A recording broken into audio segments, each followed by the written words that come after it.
Kristen Bradley here, your Tampa Bay area real estate agent, kindness, keys, and everything in between. So this video is just a kind of basic overview of the real estate industry, because I was talking to a few other agents and other people in the industry, title companies, lenders, and we kind of take for granted that the people we're working with or potentially working with know what the real estate industry is about, how it works, you know, the buying and selling side and all the different moving factors that go along with it. But a lot of times you don't know. You only know, what's the phrase? You don't know what you don't know. So unless someone tells you about it or you research it, why would you know anything about what we're doing or how it works or anything like that? So I just want to make a quick overview of that. Remember, whoever you're working with, you should always ask questions. So if they say something and you have no idea, ask a question, because this is a huge investment or a huge duty that you're doing, whether you're buying or selling, and you don't want to think that you look stupid, because you don't. And if an agent or a lender or title person makes you feel that way, then you should not use them, because we have to stop taking for granted that we think everyone knows everything. Before I got into this industry, I didn't know. I had to research everything that I've learned, and I continue to research and learn new things. How do I know what commission you're supposed to get, or how the commission breaks down?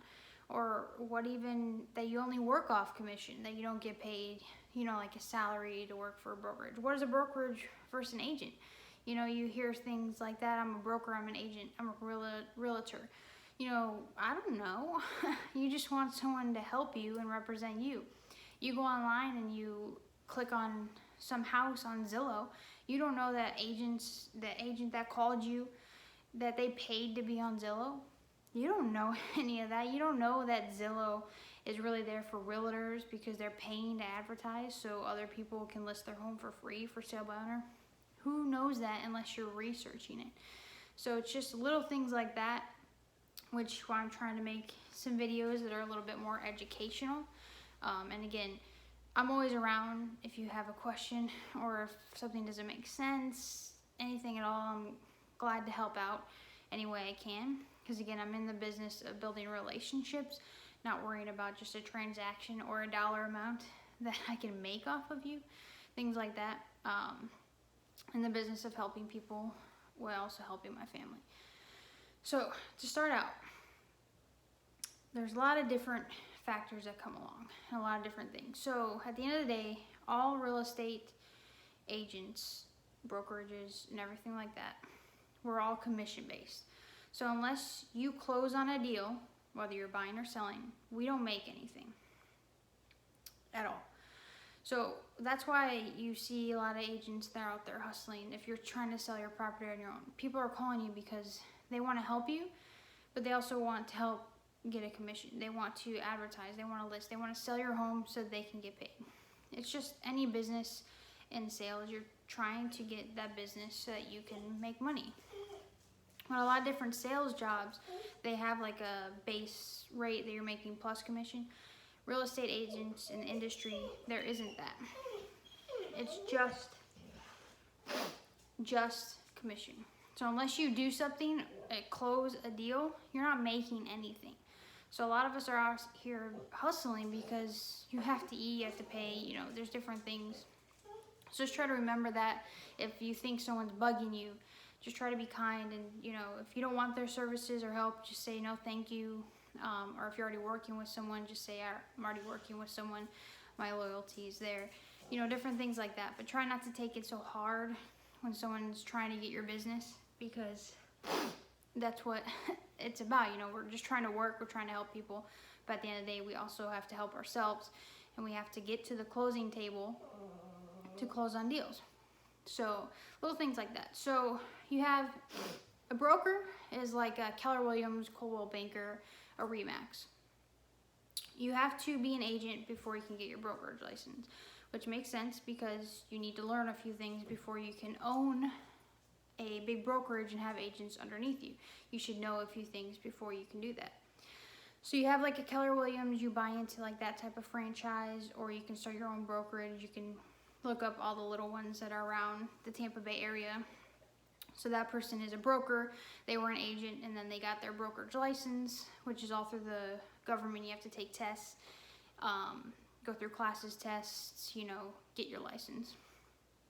So you do that first. You become an agent and you work under someone like a brokerage. So you'll see like a Keller Williams again, Coldwell Banker, Remax, Expert Realty, you know, Sell State, all those different type of brokerages. You're an agent under the brokerage and you're working for them. So how it works, you get some and the brokerage gets some. So whatever your commission is, there's some sort of split, which makes sense because the brokerage has operating costs and you have operating costs. So even though you're doing a certain amount of work, your brokerage still has to take some of it, whether you're buying or selling side, because you know they're holding your license. They have different things they have to pay, insurance. They're making sure that you're legally doing things correctly because you're advertising their name, you're using their name. So if you're doing illegal things, it all comes back to the broker who owns the business. It's like your boss, kind of. So every agent operates their own business because you're an independent contractor. You have operating expenses and everything is out of pocket for you. Unless you find some sort of broker or broker boss, however you want to name it, that pays those little things like fees for you, but at the end of the day, everything is coming out of your pocket. And so you have to calculate, so you have to run everything as a business, as an independent contractor, as a business. So I'm an agent.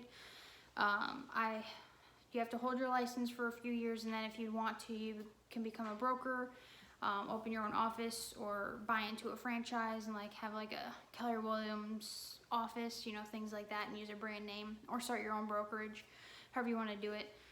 There's different ways about that. So if you see someone who says, I'm a real estate agent, you know that they are operating under some sort of name. So they have to say Kristen Bradley, like whatever the brokerage, Keller Williams, Coldwell Banker, whoever it is that you're with, you have to advertise who you're operating with.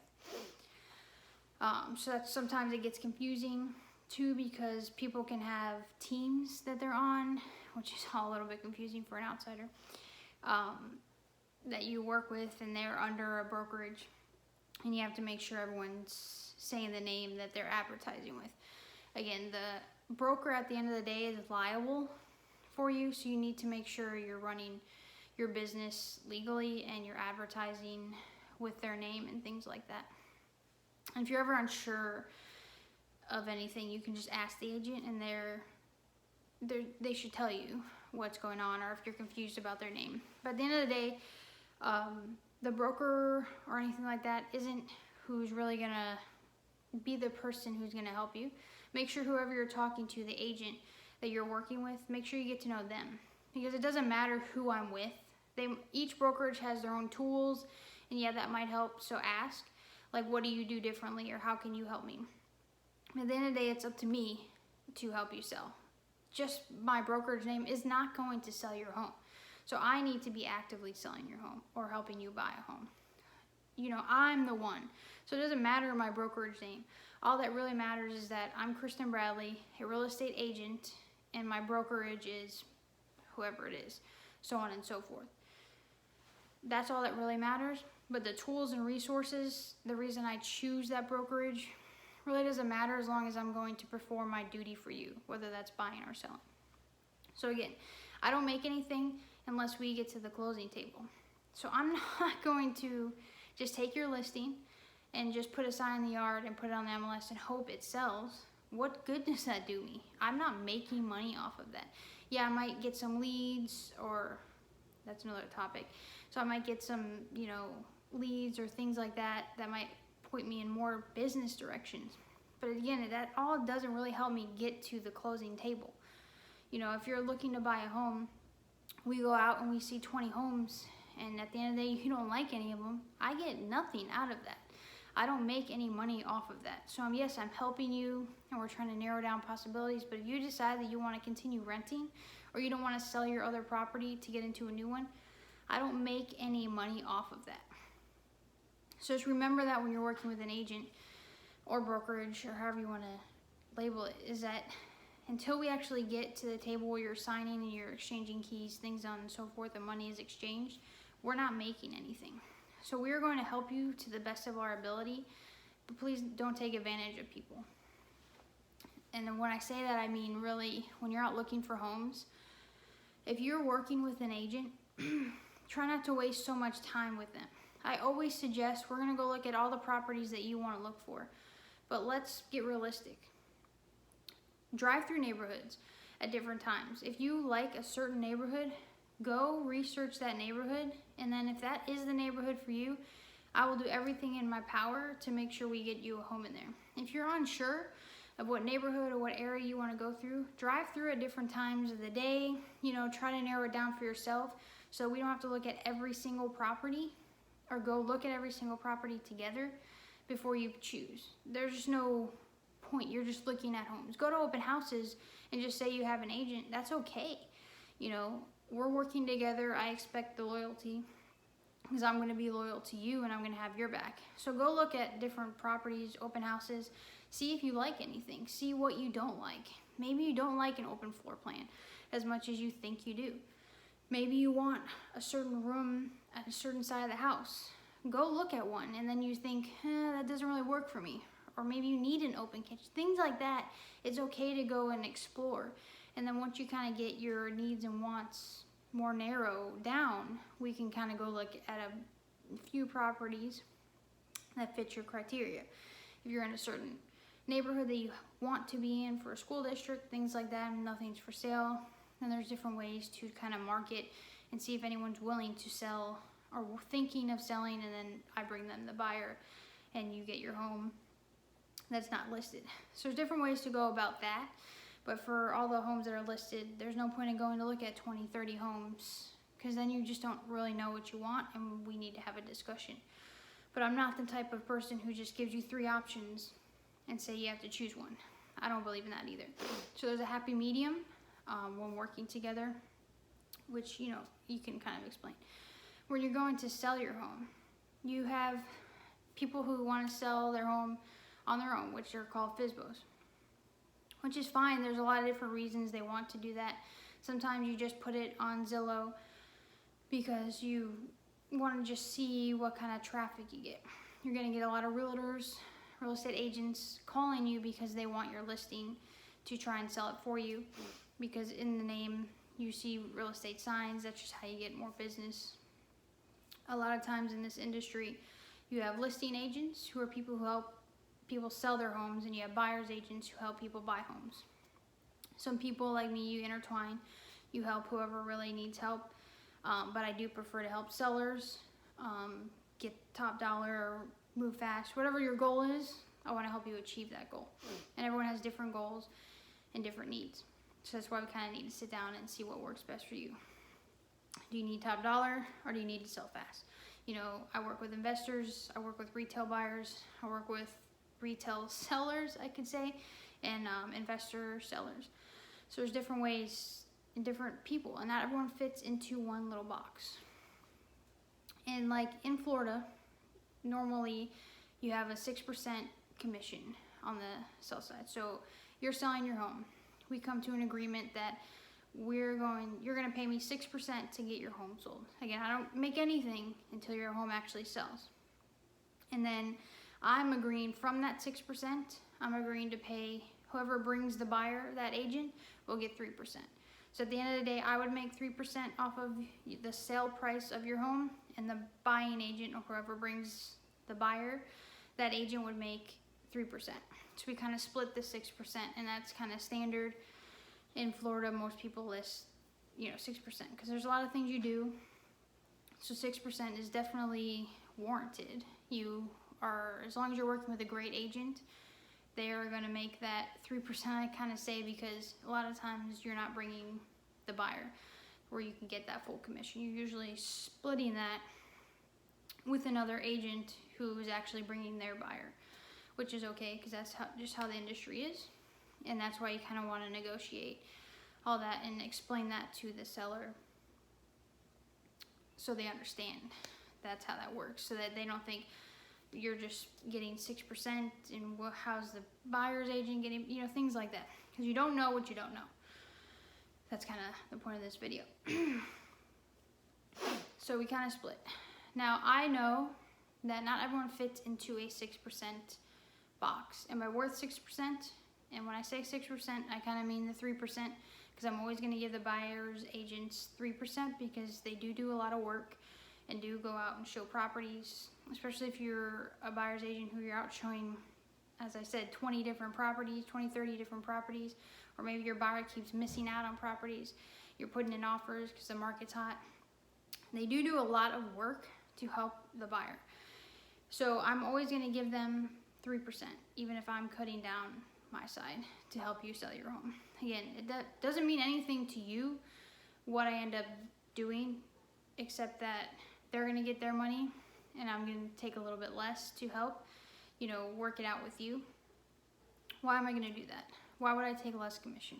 One, again, I'm not in the business of transaction or how much I'm going to make off each transaction.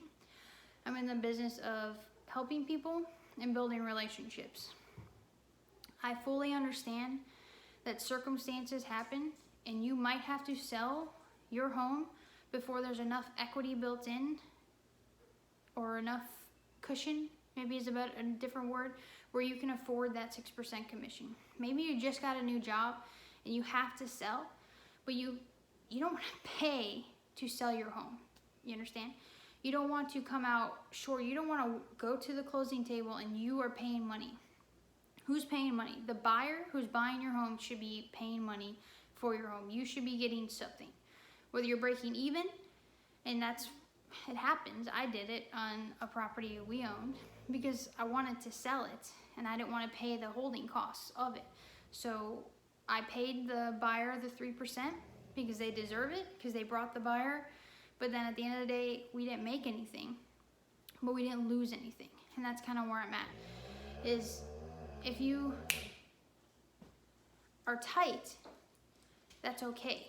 I will help you and figure it out. We'll run numbers to see what works best for you. Maybe you have to do a for sale by owner and you can only pay a 2% and you're just gonna wait for whoever brings the perfect buyer to you. Or maybe you're not paying anything because you just can't afford it. So whoever the buyer is, they have to come out of pocket and pay their own agent.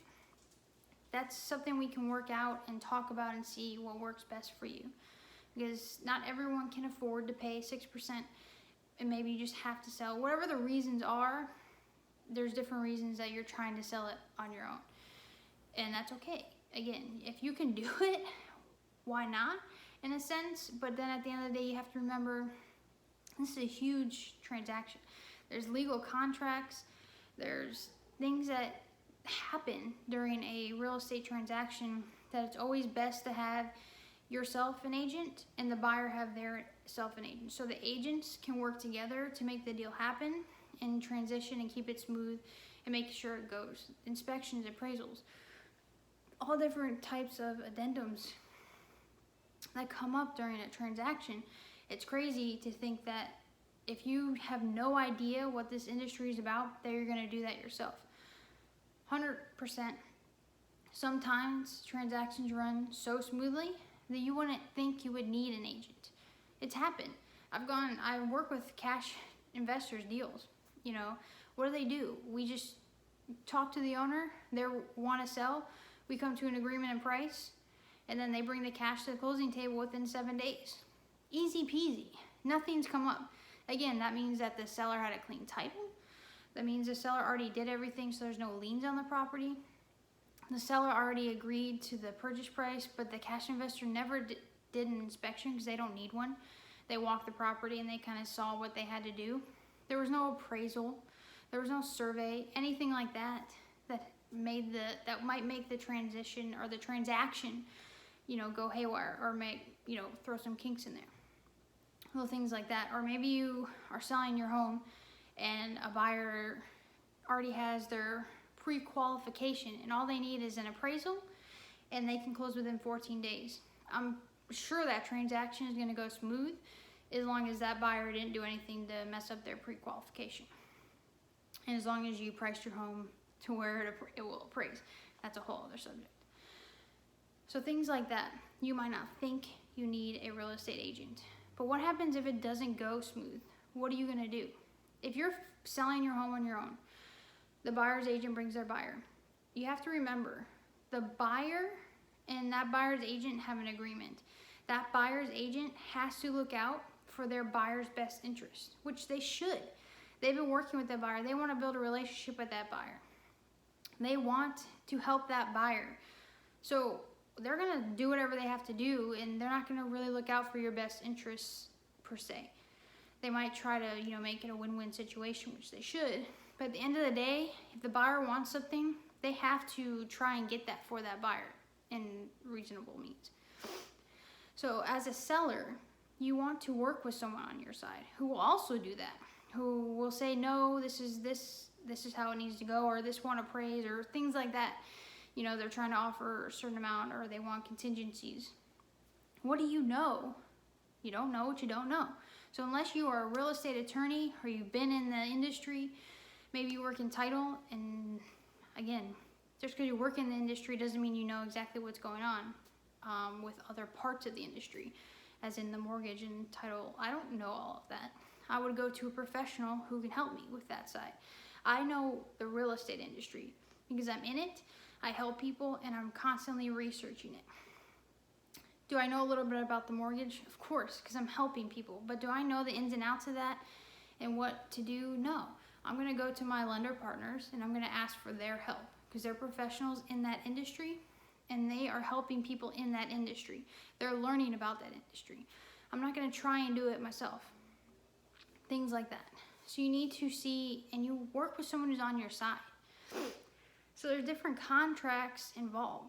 When you're going to sell your home, you are going to sign a listing agreement, which essentially means that whoever you choose, they are okay to advertise your property for sale. Because without that, they are not supposed to advertise your property for sale legally, because you're not giving them agreement to do that. And in that listing agreement is what you are going to pay for commission, your sale price, cancellation, if you're going to pay to cancel a contract if they're not performing, little things like that. On the buy side, a lot of people will also have you sign a buyer's agreement, which means that you are working exclusively with an agent to help you find your home. That means that if you go into an open house and you find a property and the other agent there, like your agent's not with you, and you go in and you see a home in an open house and they ask you, are you working with an agent? You are. You signed an agreement. But how would you know unless you ask those questions? A lot of people will just sign and just not even think about it. How many times do you buy something and you agree to terms and conditions before you even read them? A lot of times. When you're online doing something, you just want to get past it. You want to get it. Terms and agreements, I agree. Did you read them? Most likely not. In this industry, you need to read what you're signing.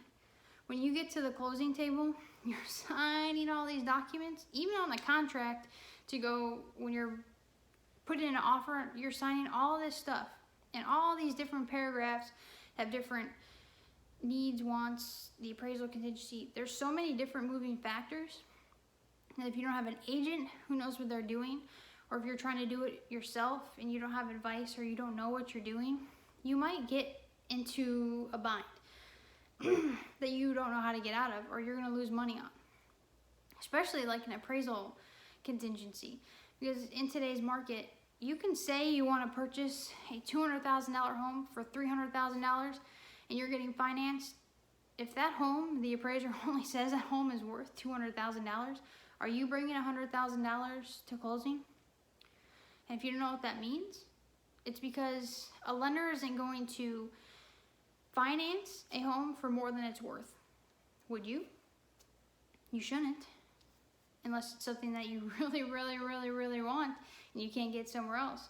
But if someone comes in and says, this home is only worth $200,000 in today's market under these conditions, your lender's only going to lend you that amount. So if you put in your contract, you were going to buy this home for $250,000.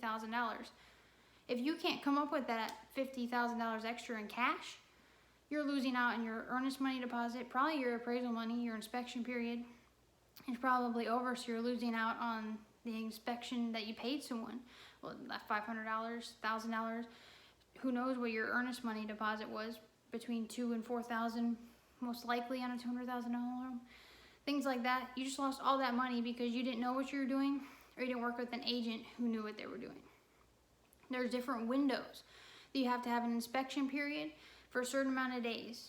Under that time frame, whatever is outlined in the contract, again, it's all in the contract, you have that many days to get the home inspected, see if there's anything that you didn't see or didn't notice, because the inspector is going to go into more detail. They're going to get on the roof and things like that and see if maybe it had mold that you didn't see. Little things. Negotiate that into the contract, but if you don't do it within that time frame, if you want to leave that contract, you're losing your money that you put down to kind of secure that contract. Or as the seller side, if you don't know and you just think 20 days later and they come back with you with this long list of things that they want you to do, and you think, oh, I have to do this because this is part of the contract. A real estate agent's giving me all these different things on an addendum. It's like a legal looking contract. I must have to perform all these duties in order to close on this deal. You don't. They miss their time frame. So they take it as is, or they leave the contract and you get the earnest money deposit. Little things like that. You need to talk with a professional who will help you. And again, maybe even just a real estate attorney will help, and you get stuck in a bind and you want a question answered. I'm not sure what fees they charge, but it might be less than you're paying a real estate commission if you can't afford it or you can't find an agent who you like and trust and who will help you through the contract. So little things like that, you need to, it's always my suggestion to work with an agent who's going to help. I say this on pretty much every video I make because it's true. There's so many agents, so many brokers, so many loan officers, title companies, that you aren't stuck unless you sign a contract that says so. That you have a choice when you're doing this. So yes, this is a big financial decision, buying and selling. So find an agent who works for you, who you like, who you know will help you. That's it. If you don't like someone, don't work with them. Because at the end of the day, whatever services they're offering you, someone else probably will offer those services. Or tell someone that you do like, hey, look, this other person was saying they would do this, this, and this. But I don't really like them. I really like you, but you didn't mention these. Do you do these things? They might, and they just didn't even think to say it. Things like that. You know, or if you really like someone and you think, I just cannot afford 6% commission right now, but I have to sell. Ask the person you like. Say, hey, are you willing to work with me? You know, I'm going to use you again in the future. So maybe on future deals, I'm going to have a little bit more and I'll be able to pay the 6%. But right now, I'm just so tight and I just have to get this home sold. Ask them. If they don't, then they don't. And then you have to make a decision from there. But it doesn't hurt to ask someone. Again, I don't suggest that you're asking every agent to cut their commission because you don't ask doctors and lawyers to cut commission. But you also, if you're tight or if you don't have insurance, you don't go to certain doctors and lawyers who you're gonna have to pay a full amount to. You understand what I'm saying? You'd go to a walk-in clinic who is cheaper because that's what you can afford. So there are different ways around that. So you shouldn't just go up to some high-end brokerage and say, no, I'm not paying 6%. Don't use that brokerage because that brokerage is made for people who can afford that 6%, and that's who their clients are. So find someone who's willing to help you and, you know, help people, because at the end of the day, on your next deal, you might be able to afford a little bit more. And we're in the business of relationships instead of transactions. So there's different ways around that. At the same time, you don't see people going into court and really representing themselves. But you see that a lot in the real estate industry. You'll see a for sale by owner sign or help wanted sign, like we like to call it, all around because they want to cut commission. But they don't understand all the ins and outs of what's going on. So it's no problem if that's what they want to do. I just want them to know that there is help and there are other ways around it if they need help or if they would like, you know, free advice, things like that. So everything is commission, and there's different sides, a lot of different moving factors. I'm gonna have a video about maybe the different terms that you might not know that people say. Again, I said a lot of them here: appraisal, contingencies, earnest money deposit, inspection period. You know, who the heck, you know, whatever you want to say. What do you know? You don't know what you don't know. So I'm going to try to outline that in a video that maybe will help you. But there's also free resources online. We use a title company, Total Title, and online they have different calculators you can use, different terms. If you ever have any questions, you can YouTube any question you have. There's an answer online, I'm sure of it.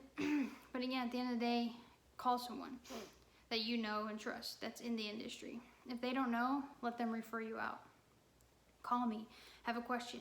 813-304-5308. Call, text. It doesn't matter. I'm going to help you. Last point to this whole video. When you're in a contract, especially on the listing side, you're signing a contract for an agreement.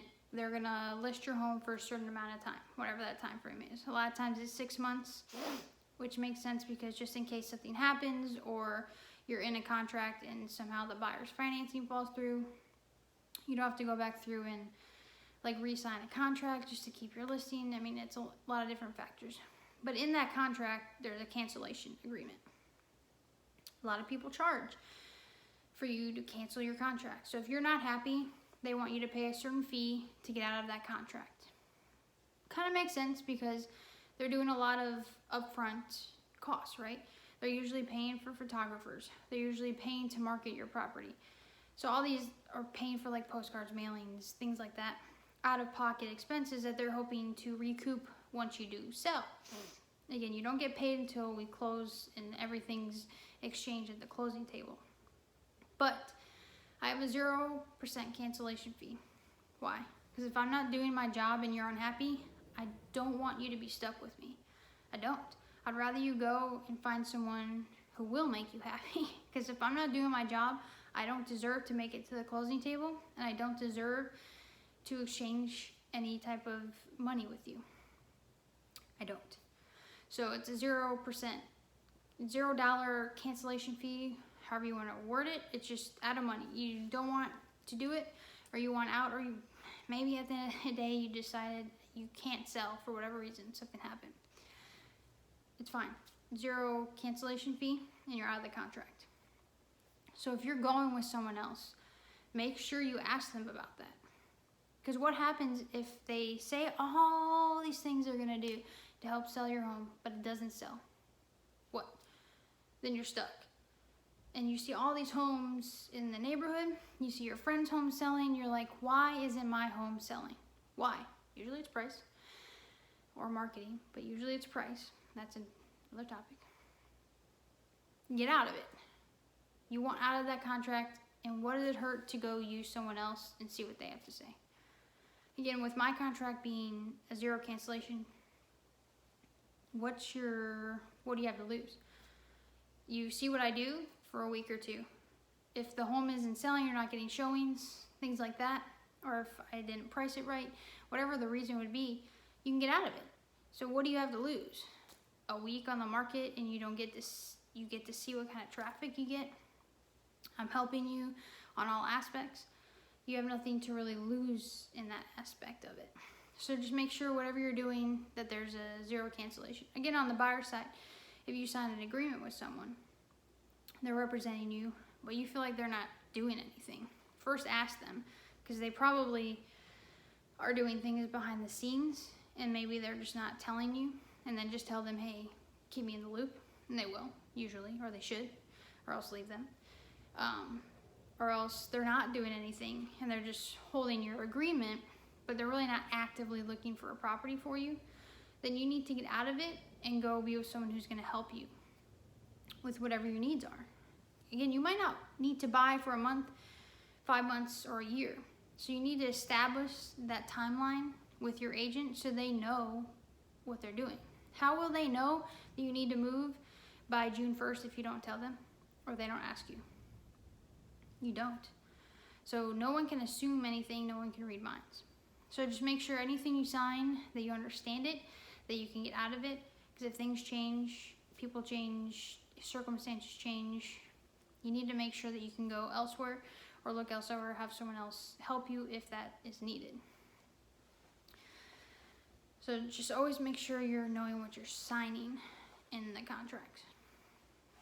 So again, everything is commission based. We don't get paid till we get to the closing table, which is why agents should be working very hard, but not pushing you into the wrong direction.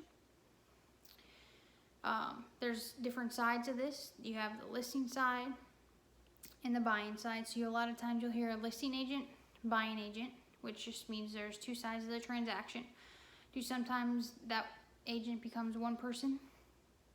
Yes, but usually one side has one agent, one side has another, which is how it should be. So you're looking out for each client's best interests and helping them reach their goal, whatever that goal is. Everyone has different goals, different needs, and different timelines. So make sure to establish that with each other. What else do I want to say? You have the buy side, sell side, agent, brokerage, different real estate terms, which I'm going to make a separate video on that because those are all very important. So when you sign a contract, you agree to a purchase price. You have an inspection period, and in all of that is financing. So you want to work with a lender who's going to help you achieve whatever goal you have when you're buying. And when you're selling, you want to make sure whoever's bringing you that deal, that if they're financing, that they have a good lender. Not to knock any lenders really, but you want to talk to that lender. You're working with an agent as a listing agent, let's say. Someone brings me a deal. I'm going to call the lender and say, have you done this and this to make sure they're not just pre-approved, but pre-qualified? Did you or have you not got to that yet? They might say yes or no. And then it's up to me to discuss that with my seller and say, look, this is a fair offer, but they've only gotten this far into the loan process. So something can happen when they dig deeper. They might think they make more than they do, or they might not know this debt that they have. So if we have another offer that maybe, they already have gone through all the steps, that might be a stronger offer. So just talk about those things with your agents.